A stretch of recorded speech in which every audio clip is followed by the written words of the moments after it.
তো এই যে আজকে একটু অল্প করে ফ্রাইড রাইস আর সাথে পনির চিলি বানাবো। তার জন্য দেখো চালটা ধুয়ে পরিষ্কার নিয়েছি, সবজিগুলোও কেটে রেডি করে নিয়েছি, আর কাজু কিশমিশ সবই কিন্তু রেডি করে রেখেছি। আর এখানে পনিরের মধ্যে অল্প একটু কর্নফ্লাওয়ার আর কাশ্মীরি লঙ্কার গুঁড়ো মেখে নিয়েছি। তাহলে কি বলতো, এই যে ভাজা করছি পনিরগুলো দেখতে কিন্তু বেশ সুন্দর লাগবে। আর এই যে এই তেলের মধ্যেই কিন্তু পনির চিল্লিটা আমি বানিয়ে নেব। আর কয়েকদিন ধরে তো সবাই জানো পুজো টুজোর ছুটি ছাটাগুলো কিন্তু সবাইয়েরই বেশ ভালো কাটছিল, তাই না? খাওয়া দাওয়া ঘোরাঘুরি নিয়ে একদম সেই ব্যাপার।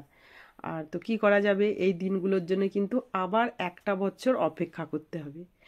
আর আর আবার কিন্তু দেখো আমাদের সেই প্রত্যেক দিনকার জীবন, সকালে তাড়াতাড়ি ওঠা, মেয়ের স্কুল, স্কুলের টিফিন, এটা ওটা, এগুলো নিয়ে কিন্তু আমরা আবার ব্যস্ত হয়ে পড়ব। তো চলো যাই হোক, কথা বলতে বলতে কিন্তু পনির চিল্লিটা দেখো আমার রেডি হয়ে গেছে। আর দেখতেও কিন্তু বেশ সুন্দর হয়েছে কালারটা। তো আর আজকে জানো তো আমি ফ্রাইড রাইসটা কিন্তু কড়াইয়ের মধ্যেই বানাবো, কারণ অল্পই বানাবো তার জন্যই। আর এই যে এখানে কিন্তু সবজিটা ভাজা করে নিয়েছি, আর এর মধ্যে কাজু কিশমিশটাও দিয়ে দিলাম।